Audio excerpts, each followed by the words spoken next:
ইসরায়েলের তেল শোধনাগারে ক্ষেপণাস্ত্রের আঘাত, হামলার শিকার ইরানও। তেহরান খালি করার হুঁশিয়ারি ট্রাম্পের, খামেনিকে হত্যা করলেই থামবে সংঘাত, মন্তব্য নেতানিয়াহুর। হরমুজ প্রণালী বন্ধের হুমকিতে বাংলাদেশে জ্বালানি সরবরাহ নিয়ে শঙ্কা, মধ্যপ্রাচ্য থেকে বন্ধ হতে পারে অপরিশোধিত তেল ও এলএনজির আমদানি, বিকল্প খোঁজার পরামর্শ। বিতর্কিত ৩ জাতীয় নির্বাচন আয়োজনে জড়িতদের ভূমিকা তদন্তে কমিটি গঠনের নির্দেশ প্রধান উপদেষ্টার। যমুনায় ঐকমত্য কমিশনের বৈঠক, রাজনৈতিক দলগুলোরও সম্মতি। মহামারীকালে সরকারি হিসাবের চেয়ে করোনায় মৃত্যু ছিল বেশি, আইসিডিডিআরবির গবেষণা। 2020-21 সালে বাড়তি 4 লাখের বেশি মানুষের প্রাণহানি, ল্যাঞ্চেটের প্রতিবেদন। এবং ই-ভিসা না থাকায় ইমিগ্রেশন জটিলতার শঙ্কা, বাংলাদেশ ভ্রমণে আগ্রহে ভাটা বিদেশি পর্যটকদের। দ্রুত চালুর পরামর্শ অংশীজনদের, ব্যবস্থা নিতে আলোচনা শুরু কর্তৃপক্ষের। সময় সংবাদের সঙ্গে আছি আমি জান্নাতুল দোলনা। একদিকে ইরানের মুহুর্মুহু ক্ষেপণাস্ত্র নিক্ষেপ, অপরদিকে তা ঠেকাতে সক্রিয় ইসরায়েলের আকাশ প্রতিরক্ষা ব্যবস্থা। সোমবার রাতে এমনই ছিল তেল আবিবের আকাশ। যদিও ইরানি গণমাধ্যমে দাবি করা হয়েছে আয়রন ডোম হ্যাকের কারণে বেশ কয়েকটি ক্ষেপণাস্ত্র লক্ষ্যবস্তুতে আঘাত এনেছে, ধ্বংস হয়েছে হাইফার তেল শোধনাগার। এদিকে বিশ্ব নেতাদের সংঘাত বন্ধের আহ্বানের মধ্যেই নেতানিয়াহু বলেছেন খামেনিকে হত্যার মধ্য দিয়ে কেবল সংঘাত শেষ হবে, আর তেহরান দ্রুত খালি করার হুঁশিয়ারি দিয়েছেন ডোনাল্ড ট্রাম্প। স্থানীয় সময় সোমবার রাতে তেল আবিব, জেরুজালেম, হাইফা সহ ইসরায়েলের বিভিন্ন এলাকায় বেজে ওঠে সাইরেন। এরপরেই খবর পাওয়া যায় ইরানি ক্ষেপণাস্ত্র হামলায় হাইফার বৃহৎ তেল পরিশোধনাগার স্থাপনাটি ধ্বংস হয়ে গেছে। শোধনাগার পরিচালনাকারী প্রতিষ্ঠান বাজান গ্রুপ জানিয়েছে হামলায় বেশ কয়েকজন হতাহত হয়েছেন এবং সব অবকাঠামোর কাজ বন্ধ হয়ে গেছে। একই সময় বিয়ার শেভা এলাকার ডিমোনা পারমাণবিক কেন্দ্র লক্ষ্যবস্তু বানায় তেহরান। এর আগে ইরানের রাষ্ট্রীয় সংবাদ মাধ্যম IRIBর সরাসরি সংবাদ প্রচারের সময় হামলা চালায় ইসরায়েল। বিস্ফোরণের শব্দে আতঙ্কিত হয়ে পড়েন সংবাদ উপস্থাপিকা। আগুন ধরে যায় পুরো ভবনে। এরপরই মূলত হামলার হুমকি দিয়ে ইসরায়েলের 2টি টেলিভিশন চ্যানেলের কর্মী ও তেল আবিবের বাসিন্দাদের নিরাপদ আশ্রয়ে যাওয়ার নির্দেশনা দেয় তেহরান।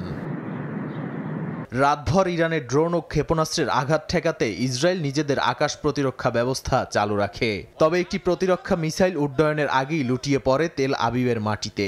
এতে বাসিন্দাদের মধ্যে আতঙ্ক আরও ছড়িয়ে পড়ে। ইরানের রাষ্ট্রীয় বার্তা সংস্থা IRNA-তে দাবি করা হয়েছে ইসরায়েলের আকাশ প্রতিরক্ষা ব্যবস্থা মূলত হ্যাক হয়েছিল।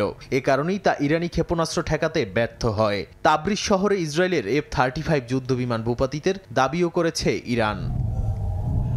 এদিকে ইরানের সর্বোচ্চ ধর্মীয় নেতা খামেনি হত্যার স্পষ্ট ইঙ্গিত দিয়েছেন বিনিয়ামিন নেতানিয়াহু।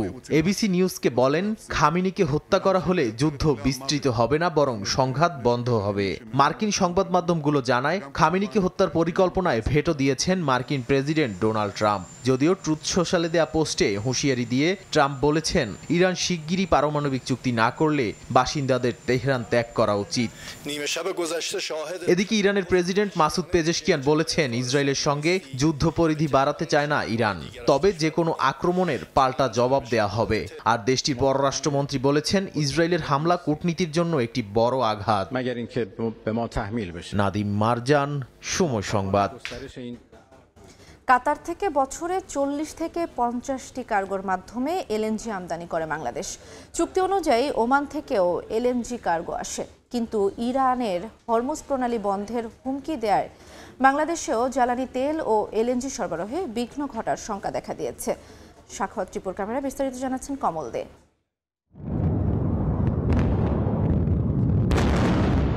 কয়েকদিন ধরে ইরান এবং ইসরায়েলের মধ্যে চলছে হামলা পাল্টা হামলা, আর এ নিয়ে উত্তেজনা বিরাজ করছে পুরো মধ্যপ্রাচ্যে। কিন্তু সংঘাতের মাঝেই গুরুত্বপূর্ণ হয়ে উঠেছে পারস্য উপসাগরকে আরব সাগরের সঙ্গে সংযুক্তকারী মাত্র 30 মাইল প্রস্থের হরমুজ প্রণালী। গুরুত্বপূর্ণ এই নৌরুট দিয়ে বিশ্বের 30% তেল বহনকারী ওয়েল ট্যাঙ্কারগুলো চলাচল করে। একই সঙ্গে মধ্যপ্রাচ্যের দেশগুলো থেকে বাংলাদেশ জ্বালানি তেলের পাশাপাশি এলএনজি আনার অন্যতম নৌপথ। বাংলাদেশের একটা মেজরিটি ক্রুড অয়েল এবং বাংলাদেশের যেই গ্যাস হরমুজ প্রণালী দিয়ে আসে, কেমন তো হরমুজ প্রণালী যদি সমস্যা হয়, এটা বাংলাদেশের জন্য অবশ্যই একটু চিন্তার কারণ। বাংলাদেশ বছরে কাতার থেকে 40 থেকে 50টি কার্গোর মাধ্যমে এলএনজি আমদানি করে। চুক্তি অনুযায়ী ওমান থেকেও এলএনজি কার্গো আসে বাংলাদেশে। এই অবস্থায় যুদ্ধের কারণে হরমুজ প্রণালী বন্ধের হুমকির মধ্যে থাকায় জ্বালানি তেল এলএনজি সরবরাহে বিঘ্ন ঘটার সংখ্যা দেখা দিয়েছে। বিকল্প হিসেবে লোহিত সাগরের বাবুল মান্ডে প্রণালীর কথা বলা হলো। তার কাছাকাছি অবস্থানে রয়েছে ইরানপন্থী হাউতি বিদ্রোহীরা। তেল বলেন, এলএনজি বলেন, পুরোটাই কিন্তু আমরা মিডল ইস্টার্নের উপর, কান্ট্রিগুলোর উপর, লাইক কাতার, সৌদি আরবিয়া, এদের উপর আমরা ডিপেন্ড করি। তো এই পথটা যদি বন্ধ হয়ে যায়, সে ডেফিনেটলি আমাদের যে সাপ্লাই চেইনটা আছে, লাইনটা আছে, সেটা ইম্প্যাক্টেড হবে। সেই ক্ষেত্রে আমাদের রিজার্ভের উপরেও একটা প্রভাব পড়তে পারে। হরমুজ প্রণালী এখনো বন্ধ না হলো বিশ্ববাজারে জ্বালানি তেলের দাম বাড়ছে, একই সঙ্গে ঝুঁকি বাড়ছে জাহাজ ভাড়াও। ফলে অন্যান্য পণ্যের আমদানি ব্যয় বেড়ে যাচ্ছে বলে দাবি শিপিং ব্যবসায়ীদের। বিভিন্ন জাহাজ কোম্পানিগুলো তাদের জাহাজের ভাড়া বৃদ্ধি করবে। বর্তমানে জাহাজের ভাড়া যে পর্যায়ে আছে সেটা 30% থেকে 40% পর্যন্ত বেড়ে যেতে পারে। তবে এখন পর্যন্ত ইরান ইসরায়েল যুদ্ধের কোনো প্রভাব চট্টগ্রাম বন্দরে না পড়লেও সব ধরনের পরিস্থিতি মোকাবেলায় ব্যবস্থা নিতে শুরু করেছে তারা। এই মুহূর্তে চট্টগ্রাম বন্দর প্রস্তুত আছে। আমাদের আমদানিকারক রপ্তানিকারক যারা চট্টগ্রাম বন্দর ব্যবহার করছেন, তাদেরকে সব ধরনের লজিস্টিক সহযোগিতা প্রদানের মাধ্যমে তাদের অপারেশনাল কার্যক্রম এবং আমাদের অর্থনীতি চাকা সচল রাখার জন্য, সেক্ষেত্রে যদি তাদের কোনো বিকল্প পন্থা থাকে, সেক্ষেত্রে আমাদের যদি কোনো সহযোগিতার পথ খোলা থাকে, আমরা অবশ্যই তাদেরকে সহযোগিতা নিয়ে থাকব। এই মুহূর্তে বাংলাদেশে জ্বালানি তেল কিংবা এলএনজির কোনো সংকট নেই। তবে ইরান এবং ইসরায়েল যুদ্ধ দীর্ঘস্থায়ী হলে বাংলাদেশ সহ দক্ষিণ এশিয়ার দেশগুলোর উপর বড় ধরনের নেতিবাচক প্রভাব পড়ার সংখ্যা বিশেষজ্ঞদের। কমল দে, সময় সংবাদ, চট্টগ্রাম। অন্য প্রসঙ্গ, বিতর্কিত 3 জাতীয় সংসদ নির্বাচন আয়োজনে জড়িতদের ভূমিকা তদন্তে কমিটি গঠনের নির্দেশ দিয়েছেন প্রধান উপদেষ্টা অধ্যাপক মোহাম্মদ ইউনূস। সোমবার ঐকমত্য কমিশনের সঙ্গে সভায় এ নির্দেশ দেন তিনি। 2014, 2018 এবং 2024 সালে 3টি জাতীয় সংসদ নির্বাচন অনুষ্ঠিত হয় আওয়ামী লীগ সরকারের অধীনে। ভোট কারচুপি, আইন শৃঙ্খলা বাহিনী ও প্রশাসনকে ব্যবহার, ফলাফল নিয়ন্ত্রণ সহ নানা অভিযোগ ওঠে সে সময়। এসব নির্বাচন আয়োজনে জড়িত সাবেক প্রধান নির্বাচন কমিশনার, অন্যান্য নির্বাচন কমিশনার এবং নির্বাচন কমিশন সচিবালয়ের সচিবদের ভূমিকা তদন্তে অবিলম্বে একটি কমিটি গঠনের জন্য সংশ্লিষ্ট কর্মকর্তাদের নির্দেশ দিয়েছেন প্রধান উপদেষ্টা ডক্টর মোহাম্মদ ইউনূস। সোমবার রাষ্ট্রীয় অতিথি ভবন যমুনায় জাতীয় ঐকমত্য কমিশনের এক বৈঠকে এ সংক্রান্ত আলোচনা শেষে এ নির্দেশ দেন তিনি। যা নিয়ে পরে গণমাধ্যমে সংবাদ বিজ্ঞপ্তি পাঠায় প্রধান উপদেষ্টার প্রেস উইং। বৈঠকে উপস্থিত ছিলেন জাতীয় ঐকমত্য কমিশনের সহসভাপতি অধ্যাপক আলী রিয়াজ, সদস্য বদিউল আলম মজুমদার, ইফতেখারুজ্জামান, সফররাজ হোসেন ও মোহাম্মদ আয়ুব মিয়া। অন্যান্যদের মধ্যে উপস্থিত ছিলেন প্রধান উপদেষ্টার মুখ্য সচিব সিরাজউদ্দিন মিয়া ও প্রধান উপদেষ্টার বিশেষ সহকারী মনির হায়দার। অতীতের 3টি বিতর্কিত নির্বাচন আয়োজনে সরকারি কর্মকর্তাদের ভূমিকা তদন্ত ও জবাবদিহিতার আওতায় আনা প্রয়োজন বলে সব রাজনৈতিক দল একমত হয়েছে বলেও বৈঠকে জানান নির্বাচন সংস্কার কমিশন প্রধান বদিউল আলম মজুমদার। শফিক মুন্সি, সময় সংবাদ, ঢাকা। করোনাকালে স্বাস্থ্য অধিদপ্তর থেকে মৃত্যুর যে সংখ্যা প্রকাশ করা হয়েছিল, প্রকৃত সংখ্যা এর চেয়ে অনেক বেশি, এমন দাবি করেছেন আন্তর্জাতিক উদরাময় গবেষণা কেন্দ্র আইসিডিডিআরবির গবেষকরা।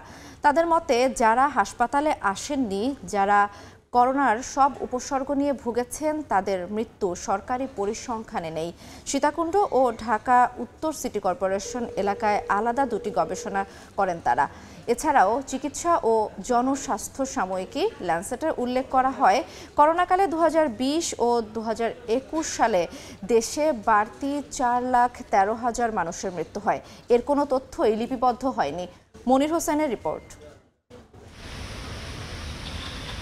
2020 সালের 18 মার্চ মহামারী করোনা ভাইরাসে প্রথম মৃত্যু দেখে দেশ। এরপর দিন বাড়ার সঙ্গে সঙ্গে লাফিয়ে বাড়তে থাকে মৃত্যুর সংখ্যা। প্রতিনিয়ত চলতে থাকে মৃত্যুর সঙ্গে বেঁচে থাকার লড়াইও।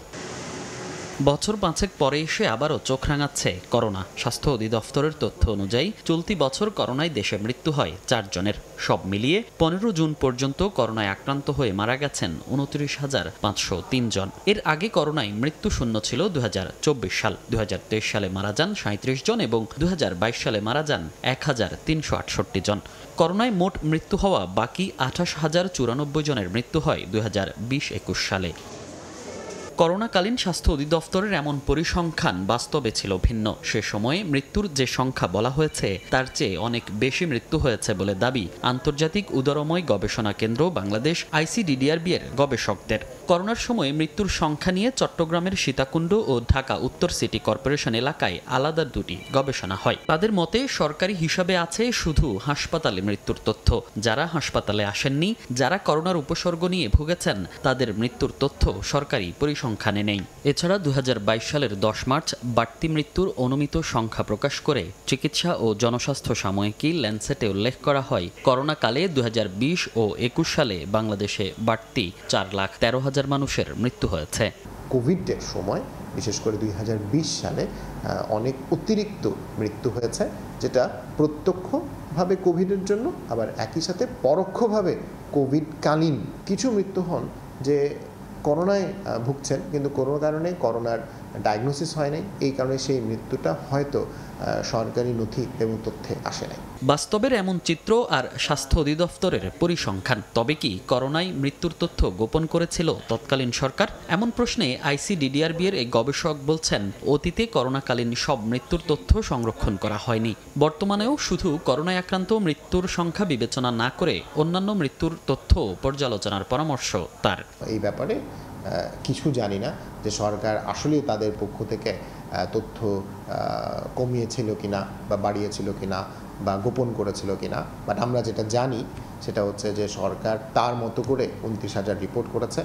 আমরা এটাও জানি যে সেই সময় আরও অনেক মানুষের কোভিড হয়েছে, যেটা নিয়ে সেই সময় সরকার যতটুকু গুরুত্ব দেওয়া উচিত ছিল ততটুকু গুরুত্ব দেয় নাই। করোনাকালে মৃত্যু নিয়ে সীতাকুণ্ডে করা গবেষণাটি 2024 সালে জার্নাল অব গ্লোবাল হেলথে প্রকাশিত হয়। আর ঢাকা উত্তর সিটি কর্পোরেশনের মৃত্যু নিয়ে গবেষণাটি প্রকাশ হয় চলতি বছর। মনির হোসাইন, সময় সংবাদ, ঢাকা। এদিকে নতুন করে করোনা সংক্রমণ বাড়ায় চট্টগ্রাম জেনারেল হাসপাতালের নিবিড় পরিচর্যা কেন্দ্র ICU সংস্কারের কাজ চলছে। ঢাকা থেকে উচ্চ ক্ষমতা সম্পন্ন দলের তত্ত্বাবধানে নষ্ট 18টি ICU বেডের ভেন্টিলেটরের মধ্যে 3টি ইতোমধ্যে ঠিক করা হয়েছে। পার্থপ্রতিম বিশ্বাসের রিপোর্ট। হাসপাতালের 18টি ICU বেডের মধ্যে 17টির ভেন্টিলেটর ছিল নষ্ট। মাত্র একটি সচল থাকলেও মাঝে মধ্যে সেটিও বন্ধ হয়ে যেত। অথচ 2020 সালে করোনা মহামারীর শুরুতে এখানে প্রথমে 10টি, পরে আরও 8টি ICU বেড স্থাপন করা হয়। মোট 18টি নিবিড় পরিচর্যা বেড স্থাপন করলেও এতদিন সেগুলোর যন্ত্রপাতি অচল হয়ে পড়েছিল। চট্টগ্রাম জেনারেল হাসপাতালে ICU ওয়ার্ডে ventilator, syringe pump, suction machine, হাইফ্রোনজেল অক্সিজেন, পেশেন্ট মনিটর সহ যেসব যন্ত্রপাতি নষ্ট ছিল সেগুলো সচল করার চেষ্টা চলছে।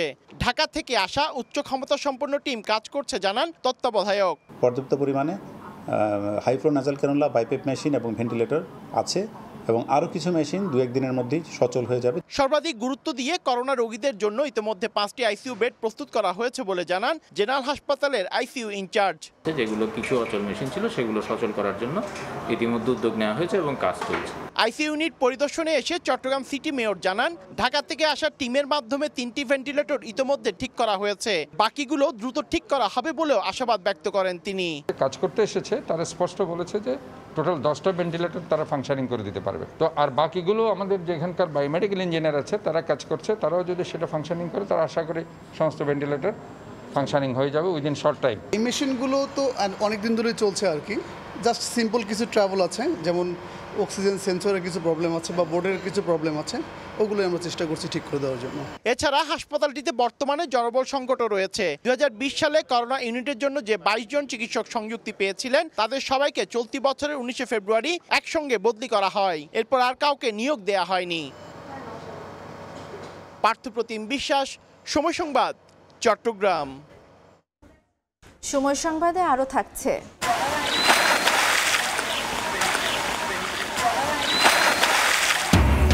পানি বাড়তে ব্রহ্মপুত্রে ভাঙন শুরু, গাইবান্ধায় হুমকিতে বাড়িঘর, আতঙ্কে কয়েকশো পরিবার। বছর পেরোলেও মোছেনি ঘূর্ণিঝড় রেমালের ক্ষত, সহায়তার আশায় উপকূলবাসী।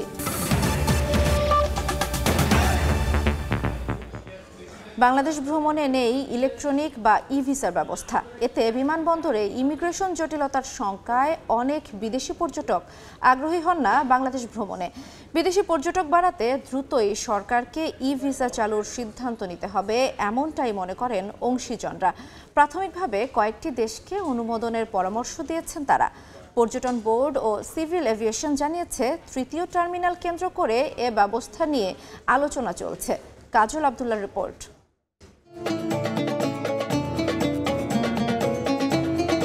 ইতিহাস, ঐতিহ্য আর নির্মাণ শৈলীতে গাঁথা তুরস্ক পর্যটকদের কাছে অন্যতম পছন্দের দেশ এটি। যুক্তরাষ্ট্র, যুক্তরাজ্য, কানাডা, সেনজেন ভিসা থাকলেই যে কোনো পর্যটককে আবেদন করার স্বল্প সময়েই ইলেকট্রনিক ভিসা দিয়ে থাকে ইউরেশিয়ার এই দেশটি। বিপরীতে শস্য শ্যামলা চিরসবুজের দেশ বাংলাদেশ। রয়েছে দীর্ঘ সমুদ্র সৈকত, বৈচিত্র্যময় নান্দনিক সংস্কৃতি, যা বিশ্বের প্রকৃতিপ্রেমী পর্যটকদের কাছে আকর্ষণের জায়গা হলেও বাংলাদেশে প্রবেশে প্রধান বাধা ই-ভিসা সিস্টেম না থাকা। বর্তমানে বিদেশি পর্যটকদের জন্য চালু রয়েছে অন অ্যারাইভাল ভিসা, যা একজন পর্যটকের প্রবেশ নিশ্চয়তা দেয় না। তাই জটিলতা এড়াতে ইচ্ছে থাকলেও অনেক বিদেশি পর্যটক বাংলাদেশ বিমুখ বলে জানান ট্যুর অপারেটর ও এয়ারলাইন্সগুলো। ভিসাটা নিতে এম্বাসিতে যাওয়া, একটা দীর্ঘসূত্রিতা, ভিসা ফি জমা দেওয়ার একটা হ্যাসেল, সব কিছু মিলে কিন্তু অনেকে ইন্টারেস্টটাও ফিল করে না। থার্ড টার্মিনাল অ্যাক্টিভ হওয়ার আগে যদি এটা ফাইনালাইজ করা হয়, আমি বলবো যে এটা বাংলাদেশে বিদেশি টুরিস্টদের আগমনের হারটা বেড়ে যাবে। বিশেষজ্ঞরা বলছেন, পর্যটক বাড়াতে হলে ভ্রমণ হতে হবে ভোগান্তিবিহীন। প্রাথমিকভাবে সুযোগ দেওয়া যেতে পারে কয়েকটি দেশকে। সত্যিকার অর্থে যদি বাংলাদেশকে ট্যুরিস্টের হাব বানানো চিন্তা ভাবনা থাকে বা বাংলাদেশে যদি বিদেশি পর্যটক আরও বাড়ানোর পরিকল্পনা থাকে, ই ভিসার কোনোই বিকল্প নাই। ডিসিশন নিতে গেলে আমার যেটা দরকার ডাটা, যে দেশ থেকে আমার ট্যুরিস্ট বেশি আসছে তাদেরকে আমি দেখা যাচ্ছে ই ভিসা ইজিলি অ্যালাউ করতে পারি, তাতে করে তারা দেখা যাচ্ছে আরও বেশি মোটিভেটেড হবে ওখান থেকে। অবস্থার উত্তরণে ই ভিসার বিষয়ে প্রস্তাবনা দেয়া ও সমন্বিত আলোচনার কথা জানিয়েছে পর্যটন বোর্ড ও সিভিল এভিয়েশন কর্তৃপক্ষ। ইলেকট্রনিক ভিসার জন্য বলছি এবং স্বরাষ্ট্র মন্ত্রণালয় এই বিষয় নিয়ে কাজ করছে। আমরা আশা করি এটি হবে। এটি আরও দুটি ভিসার কথা আমরা বলছি, একটা হচ্ছে গেটওয়ে ভিসা আর একটা হচ্ছে থার্ড কান্ট্রি ভিসা। আমরা চেষ্টা করছি যাতে এই জিনিসটাতে আমরা অ্যাড্রেস করতে পারি, তাহলে কিন্তু আমাদের জন্য ভালো হবে। তথ্য বলছে, দেশে প্রতি বছর বিভিন্ন উন্নয়ন প্রকল্পে নিয়োজিত গবেষণা, স্টাডি, কূটনৈতিক সহ বিদেশি নাগরিক ভ্রমণ করেন প্রায় 6 লাখ। বিমানবন্দরে নেমে তাদের অন অ্যারাইভাল ভিসার আওতায় ইমিগ্রেশনে নানা তথ্য প্রদান ও অনুমতির জন্য অপেক্ষা করতে হয় কয়েক ঘন্টা, যা নেতিবাচক ইমেজ তৈরি করছে বাংলাদেশের পর্যটনে। কাজল আব্দুল্লাহ, সময় সংবাদ, ঢাকা। রাজধানীর ফরেন সার্ভিস একাডেমিতে রাজনৈতিক দলগুলোর সঙ্গে আজ থেকে দ্বিতীয় দফা আলোচনায় বসেছে জাতীয় ঐকমত্য কমিশন। আগের অসমাপ্ত আলোচনা, স্থায়ী কমিটির সভাপতি মনোনয়ন সহ দ্বিকক্ষ বিশিষ্ট সংসদ ও প্রধান বিচারপতি নিয়োগের প্রক্রিয়া নিয়ে আলোচনা হওয়ার কথা রয়েছে। এই মুহূর্তে সেখানে আছেন সহকর্মী রৌনক নিয়ন্তা, সরাসরি যাচ্ছি তার কাছে। রৌনক,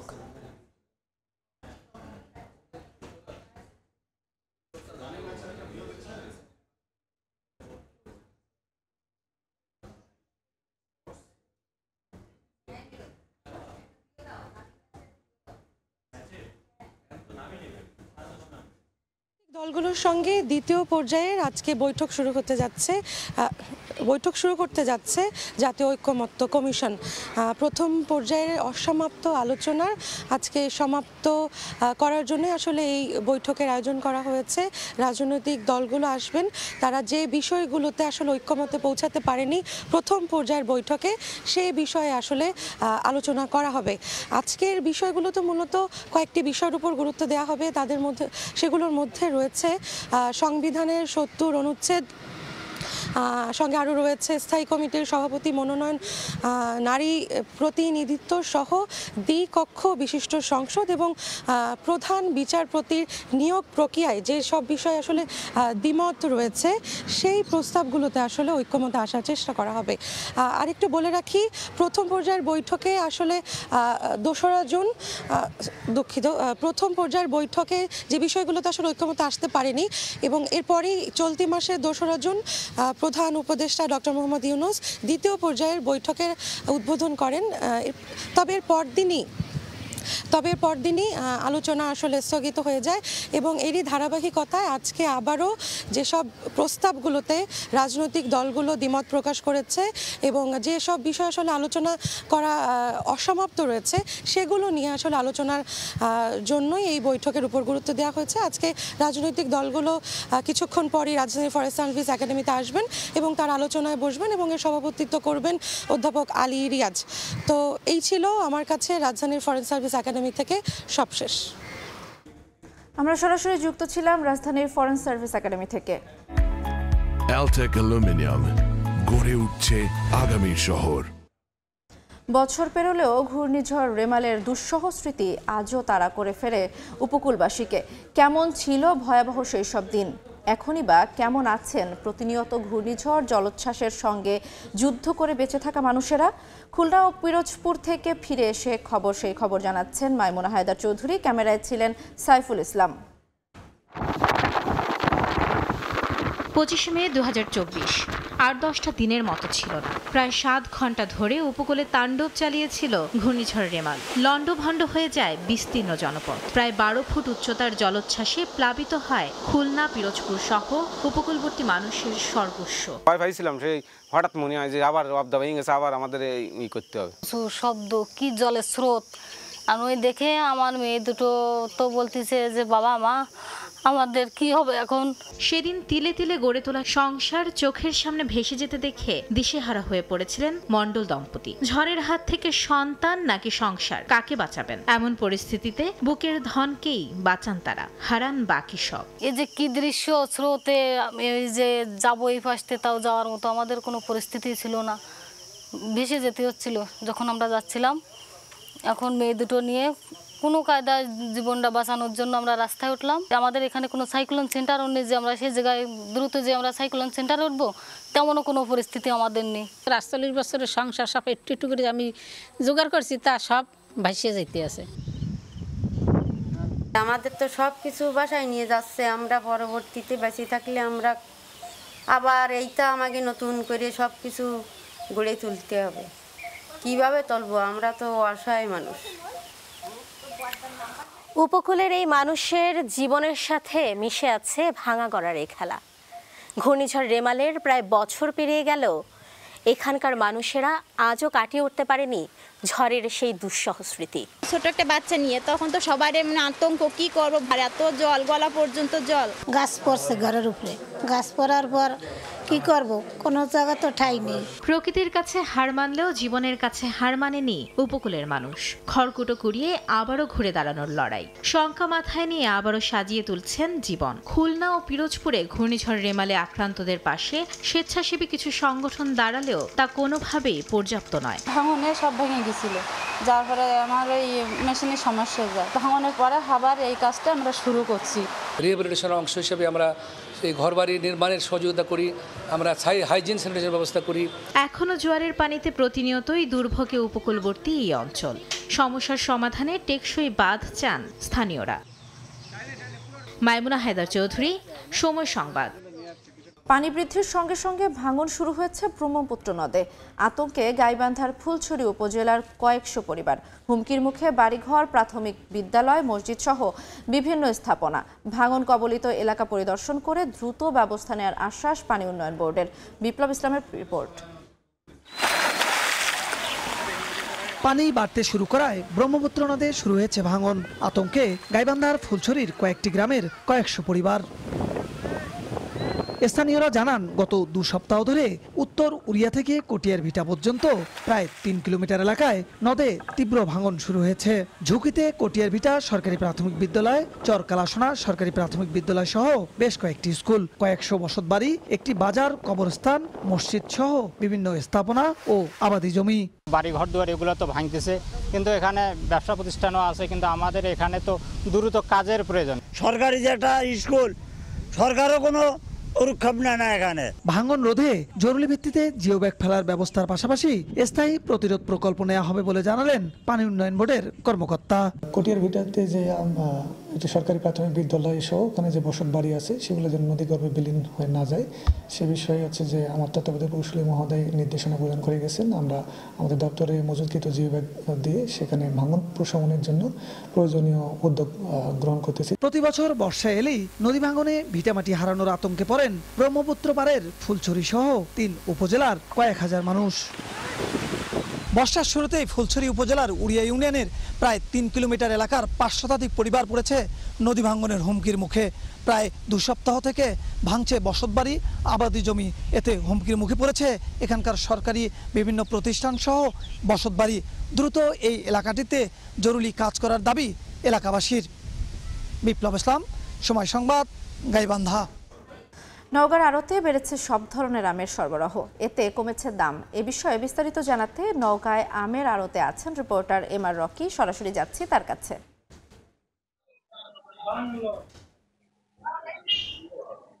মে মাসের শেষ সপ্তাহ থেকে ধাপে ধাপে বিভিন্ন জাতের আম বাজারে আসছিল, তবে জুনের প্রথম সপ্তাহে কিন্তু একেবারে ভরপুর আমের বাজার। কারণ যেসব আমের নির্দিষ্ট সময় দেওয়া হয়েছিল বাজারজাত করার জন্য সব আমই কিন্তু একরকম বাজারে চলে আসে। এবং এই জুনের দ্বিতীয় সপ্তাহে কিন্তু তীব্র তাপদাহর কারণে হঠাৎ করে বেশ কিছু আম কিন্তু আগাম পেকে যাওয়ার কারণে আবার সেই বাজারজাত করা হয়েছে। বিশেষ করে রূপালী এবং খিরসাপাতে আম দুটো কিন্তু বাজারে এই মুহূর্তে ব্যাপক পরিসর আমরা লক্ষ্য করছি এবং আমের এরকম একটি হঠাৎ বাড়তি উপস্থিতি। অন্যদিকে কিন্তু দীর্ঘ একটা ঈদের ছুটি ছিল, ফলে দরের জায়গাটা এখানকার যারা আমের বাগান মালিক তারা বলছেন একেবারে কিন্তু অনেকটা কমে যাওয়ার কথা বলছেন। এবং দর এই মুহূর্তে যদি বলি, নওগাঁর বিশাল একটা আমের বাজার রয়েছে, যে বাজারে নাগফজলি যেটি আম আসলে খুব মিষ্টি এবং সুস্বাদু জাতের আম, এই আমটি সর্বোচ্চ 1200 থেকে 1300 বা 1400 টাকা প্রতি মণ বিক্রি করছে এবং কেজিতে কিন্তু 30 থেকে 35 টাকা। অন্যান্য যেসব জাত রয়েছে ল্যাংড়া মোটামুটি আপনার 25 থেকে 30 টাকা প্রতি কেজি।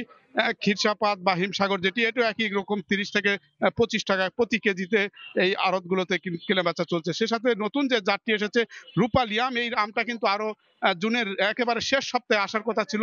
তীব্র তাপ প্রবাহের কারণে কিন্তু আমটি দ্রুত পেকে যাওয়ার ফলে বাজারে এই মুহূর্তে তুলছেন এবং এখানকার যারা বাগান মালিক তারা বলছেন হঠাৎ এরকম গরমের কারণে কিন্তু অনেক কম দরে এই আমটি তারা বিক্রি করছেন এবং একটা লাভের আশায় তারা কিন্তু এই আম কিন্তু তারা এই আড়তগুলোতে তুলে থাকেন। কিন্তু হঠাৎ এরকম অতিরিক্ত গরমের কারণে আমের ব্যাপক সমারোহ এই আড়তগুলোতে এবং বাজারগুলোতে উঠছে এবং সেই তুলনায় এখানে বাগান মালিকরা বলছেন বিগত বছরের চেয়ে অনেকটা অর্ধেক দরে কিন্তু তাদের আম বিক্রি করতে হচ্ছে এবং এরকম একটি বাজারের দর পতনের কারণে তাদের অনেকটা আর্থিক ক্ষতির মুখে পড়তে হবে এমন শঙ্কা কিন্তু বাগান মালিকদের মুখ থেকে আসছে। এই ছিল নওগাঁর সার্বিক আম বেচা কেনার খবর আমার কাছে। আম সরবরাহের খবর জানতে আমরা সরাসরি যুক্ত ছিলাম নওগাঁ থেকে। সকাল থেকে টানা বৃষ্টিতে খুলনা নগরীর গুরুত্বপূর্ণ সড়কে জলাবদ্ধতা তৈরি হয়েছে। এই মুহূর্তে রয়্যাল মোড়ে আছেন রিপোর্টার আব্দুল্লাহ আল মামুন রুবেল। সরাসরি যাচ্ছে তার কাছে। সকাল থেকে মাত্র 1 ঘন্টার বৃষ্টিতে খুলনা নগরীর বিভিন্ন স্থানে কিন্তু ভয়াবহ জলাবদ্ধতা সৃষ্টি হয়েছে। বিশেষ করে রয়্যাল মোড়, পিটিআই মোড়, সোনাডাঙ্গা, টুটপাড়া সহ বিভিন্ন স্থানে কোথাও কোথাও হাঁটু সমান পানি, কোথাও কোথাও কিছুটা কম পানি উঠে গেছে এবং দেখা যাচ্ছে যে কোথাও কোথাও আমরা দেখেছি দোকানের ভিতরেও কিন্তু পানি প্রবেশ করেছে। আমরা যদি বলি সকালে আমরা 8টার পরে আমরা দেখেছি এই ভারী বৃষ্টি শুরু হয় এবং এটি প্রায় ঘন্টাখানেক স্থায়ী ছিল এই ভারী বৃষ্টি। এছাড়া রাত ভরও কিন্তু থেমে থেমে বৃষ্টি হয়েছে। এই বৃষ্টির প্রভাবে কিন্তু খুলনা শহরের গুরুত্বপূর্ণ যতগুলো সড়ক রয়েছে সবগুলো সড়কই কিন্তু এখন পানির নিচে রয়েছে। এই মুহূর্তে রয়্যাল মোড়ের দৃশ্য আপনারা দেখতে পাচ্ছেন, যেখান থেকে আমরা দেখতে পাচ্ছি যে সাধারণ মানুষ দুর্ভোগের মধ্যে পড়েছেন এই প্রায় হাঁটু সমান পানিতে। বিশেষ করে আমরা দেখছি যে সমস্ত যানবাহনগুলো এখান থেকে চলাচল করছে, অনেক যানবাহন কিন্তু আমরা বিকল হয়ে যেতে দেখছি যে পানির নিচে পড়ে। অনেকে যারা বিশেষ করে অফিসগামী যারা রয়েছেন তারা কিন্তু সকালবেলা বের হয়ে আসলে চরম দুর্ভোগে পড়েছেন, তারা আসলে কোনো যানবাহন পাচ্ছেন না। আমরা যদি একটু বলে রাখি এই খুলনা শহরের রয়্যাল মোড় সহ বিভিন্ন স্থানে যে জলাবদ্ধতার কথা বলা হয় এটি কিন্তু আসলে প্রথম বা নতুন কোনো গল্প নাই। এই গল্প কিন্তু আসলে বছরের পর বছর যুগের পর যুগ খুলনাবাসী ভোগ করে আসছে। খুলনা সিটি কর্পোরেশনের পক্ষ থেকে বলা হয় যে উন্নয়ন কাজের জন্য আসলে তার জলাবদ্ধতা হয়, ড্রেনেজ কাজ শেষ না হওয়ার কারণে জলাবদ্ধতা হয়। তো সেই জায়গা থেকে আসলে এখানকার নগরবাসী কিন্তু তাদের যে সিটি কর্পোরেশনের যে অপরিকল্পিত যে উদ্যোগ সেসব উদ্যোগের কারণে এমন দুর্ভোগ হয় বলে আসলে তারা অভিযোগ করছেন। আমরা যদি বলে রাখি যে প্রায় গত 5 বছরে আমরা যেটা জেনেছি প্রায় 1,500 কোটি টাকা খরচ করেছে খুলনা সিটি কর্পোরেশন ড্রেনেজ উন্নয়ন প্রকল্পে। যেমনটি আসলে বলছিলাম, খুলনা শহরে এই মুহূর্তে একেবারে পুরোটাই একেবারে পানির নিচে নিবদ্ধিত এবং সাধারণ মানুষ দুর্ভোগে রয়েছেন। তো আমার কাছে এই ছিল খুলনা থেকে টানা বৃষ্টিতে যে জলাবদ্ধতা তার সবশেষ খবর। খুলনা নগরীর জলাবদ্ধতার খবর জানতে আমরা সরাসরি যুক্ত ছিলাম রয়্যাল মোড় থেকে। ইরানের সঙ্গে পাল্টাপাল্টি হামলার মধ্যেও গাজায় অব্যাহত আছে ইসরায়েলি আগ্রাসন। নেতানিয়াহু বাহিনীর বিমান হামলায় একদিনে উপত্যকা জুড়ে প্রাণ গেছে অন্তত 68 ফিলিস্তিনির, আহত হয়েছেন 189 জন। হামলার পর ধ্বংসস্তূপের নিচে আটকে পড়েন বেশিরভাগ মানুষ। তাদের খুঁজতে উদ্ধার অভিযান চালানো হচ্ছে বলে জানিয়েছে গাজার প্রশাসন। ক্ষুধা আর স্বজন হারানোর বেদনা সব মিলিয়ে অনিশ্চিত মুহূর্ত কাটছে ফিলিস্তিনিদের। আশ্রয় শিবির কিংবা খাদ্য সহায়তা বিতরণের সারি, সর্বত্রই হামলা চালিয়ে যাচ্ছে ইসরায়েলি বাহিনী। এতে গত একদিনে প্রাণ হারিয়েছেন বহু ফিলিস্তিনি, আহত হয়েছেন অনেকে। জাতিসংঘের মানবাধিকার কাউন্সিলের অধিবেশনে সোমবার বিশ্ব নেতাদের উদ্দেশ্যে জোরালো বার্তা দেন ভলকার তুর্ক। বলেন, গাজায় যা চলছে তা সহ্য করার মতো নয়। প্রভাবশালীদের ইসরায়েল ও হামাসের উপর চাপ সৃষ্টি করতে আহ্বান জানান তিনি। এ সময় ইসরায়েলি যুদ্ধ পদ্ধতিকে ভয়াবহ ও অমানবিক বলে আখ্যাও দেন তিনি। এদিকে গাজায় কাজ করা চিকিৎসকরা বলছেন, আন্তর্জাতিক মহল থেকে তাদের প্রতি সহযোগিতার বদলে এসেছে সন্দেহ। চিকিৎসা সেবা দিচ্ছেন সীমিত ওষুধ, সরঞ্জাম ও বিদ্যুৎবিহীন পরিবেশে, যেখানে প্রতিদিন মৃত্যুর সংখ্যা বাড়ছে আর ক্ষতবিক্ষত শিশুর আর্তনাদ থামছে না। ডক্টরস উইদাউট বর্ডার্সের সদস্যরা বলেন, হাসপাতালে রক্তপাত বন্ধের মতো কোনো ব্যান্ডেজ নেই, অস্ত্রোপচারের পর ব্যথানাশক নেই, এমনকি রোগীদের খাবার ও পানীয় নেই। এবারে খেলার খবর। শ্রীলঙ্কার বিপক্ষে সিরিজের প্রথম টেস্টে টস জিতে ব্যাট করছে বাংলাদেশ। অসুস্থতার কারণে একাদশে নেই মেহেদী হাসান মিরাজ। অ্যাঞ্জেলো ম্যাথিউসের বিদায়ী টেস্টে অভিষেক হয়েছে 2 লঙ্কান ক্রিকেটারের। এই মুহূর্তে গল ইন্টারন্যাশনাল ক্রিকেট স্টেডিয়ামে আছেন রিপোর্টার তারেক হাসান শিমুল। সরাসরি যাচ্ছি তার কাছে। রুদ্রোজ্জ্বল একটা দিন গলে, কারণ আমরা আগে 2-3 দিন দেখেছি মানে টানাই বৃষ্টি ছিল, তবে আজকের সকালটা কিন্তু দারুণ একটা সকাল, অনেক রোদ উঠেছে এবং বাংলাদেশ কিন্তু মাঠে নেমেছে শ্রীলঙ্কার বিপক্ষে 2 ম্যাচের যে টেস্ট সিরিজ তার প্রথম ম্যাচে। ম্যাচ শুরুর আগে যে আনুষ্ঠানিকতা, সেই আনুষ্ঠানিকতাটা নিয়ে একটু বলতে চাই, যেটা আসলে সচরাচর বাংলাদেশের ক্রিকেটে দেখা যায় না, সেটা আসলে শ্রীলঙ্কার ক্রিকেটে অহরহই ঘটে। তারা যে কারণেই তাদের অনেক লেজেন্ডারি ক্রিকেটার তৈরি হয়। অ্যাঞ্জেলো ম্যাথিউস, যিনি টেস্ট ক্রিকেট থেকে অবসর নেওয়ার ঘোষণা দিয়ে রেখেছিলেন আগেই, এবং তাকে বিদায় জানানোর জন্য যে আনুষ্ঠানিকতা, সকাল থেকে আমরা যেমনটা দেখেছি তার পরিবারের সদস্যরা এসেছেন, সাবেক ক্রিকেটাররা এসেছেন, বর্তমান ক্রিকেটার যারা আসলে টেস্ট দলে নেই, ওয়ানডে কিংবা টি-20 দলে খেলেন, তারাও আসলে এখানে এসেছেন তাকে বিদায় জানাতে। আমরা দেখলাম যে এখানে প্রথমে তাকে আসলে পরিবারের সদস্যদের সহ অভিনন্দন জানানো হয়, তারপর তাকে ক্রেস্ট তুলে দেওয়া হয় হাতে। পরিবারের সদস্যদের সঙ্গে একটা আবেগঘন মুহূর্তের তৈরি হয়েছিল। শেষবারের মতো সাদা পোশাকে মাঠে নেমেছেন তিনি। তার আগের এই পরিস্থিতি, পরবর্তীতে গার্ড অফ অনার দেওয়া হয়েছে। স্কুলের যারা ক্রিকেটার রয়েছেন তারা একটা গার্ড অফ অনার দিয়েছেন, তারপরে তার সতীর্থ যারা আজকে টেস্ট খেলছেন তারাও তাকে আলাদাভাবে গার্ড অফ অনার দিয়েছেন। বাংলাদেশের ক্রিকেটাররাও ছিলেন সেখানে। আমরা পরবর্তীতে দেখেছি মুশফিকুর রহিমের সাথে তিনি আসলে করমর্দন করেছেন, কোলাকুলি করেছেন। মানে দীর্ঘদিনের বন্ধুত্ব, অনেক ধরনের ইস্যু মাঝে ক্রিকেট মাঠে হয়েছে, তবে এই দিনে এসে কিন্তু সবকিছু ভুলে গিয়ে তিনি কিন্তু সবার সাথে মিশে গেছেন এই বিদায়ের মুহূর্তটায়। পাশাপাশি যদি বলি বাংলাদেশের স্কোয়াড একাদশের কথা, এই ম্যাচে স্বাভাবিকভাবে মিরাজ আসলে শ্রীলঙ্কায় এসে একটা অনুশীলন সেশনেও অংশ নিতে পারেননি, তিনি স্কোয়াডে নেই, তিনি অসুস্থতায় ভুগছেন, জ্বর, সেটা খেলার মতো আসলে পরিস্থিতির মধ্যে নেই। তাছাড়া যদি দেখি যে একাদশে 2টি পেসার এবং কি 2জন স্পেশালিস্ট স্পিনারকে নিয়ে 7 জনের একটি ব্যাটিং লাইন আপ দাঁড় করিয়েছে বাংলাদেশের টিম ম্যানেজমেন্ট। সেক্ষেত্রে যেমনটা দেখেছি ওপেনিংয়ে এখন আছেন সাদমান এবং কি এনামুল বিজয়। আলোচনা ছিল নাজমুল হোসেন শান্ত হয়তো বা ওপেন করবেন, তবে দেখা যায়নি। ওপেনিংয়ে তিনি হয়তো 1 ডাউন করবেন। মমিনুল, মুশফিক, লিটন, জাকের আলী, অনিকরা রয়েছেন ব্যাটিং লাইন আপের ভরসায়। তো এখন দেখার বিষয় এই সকালটা আসলে কতটুকু কাজে লাগাতে পারে ব্যাটসম্যানরা। তো আমার কাছে শ্রীলঙ্কার গল থেকে এই ছিল সবশেষ খবর। আমরা সরাসরি যুক্ত ছিলাম শ্রীলঙ্কার গল ইন্টারন্যাশনাল ক্রিকেট স্টেডিয়াম থেকে। সময় সংবাদে শীর্ষ সংবাদগুলো জানিয়ে দিচ্ছি আরেকবার।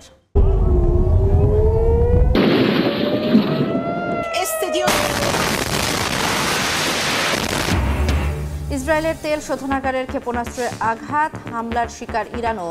তেহরান খালি করার হুঁশিয়ারি ট্রাম্পের। খামেনিকে হত্যা করলেই থামবে সংঘাত, মন্তব্য নেতানিয়াহুর। হরমুজ প্রণালী বন্ধের হুমকিতে বাংলাদেশে জ্বালানি সরবরাহ নিয়ে শঙ্কা। মধ্যপ্রাচ্য থেকে বন্ধ হতে পারে অপরিশোধিত তেল ও এলএনজির আমদানি, বিকল্প খোঁজার পরামর্শ। এবং বিতর্কিত 3 জাতীয় নির্বাচন আয়োজনে জড়িতদের ভূমিকা তদন্তে কমিটি গঠনের নির্দেশ প্রধান উপদেষ্টার। যমুনায় ঐকমত্য কমিশনের বৈঠক, রাজনৈতিক দলগুলোরও সম্মতি। এই ছিল সময় সংবাদে, সঙ্গে থাকুন সময়ের।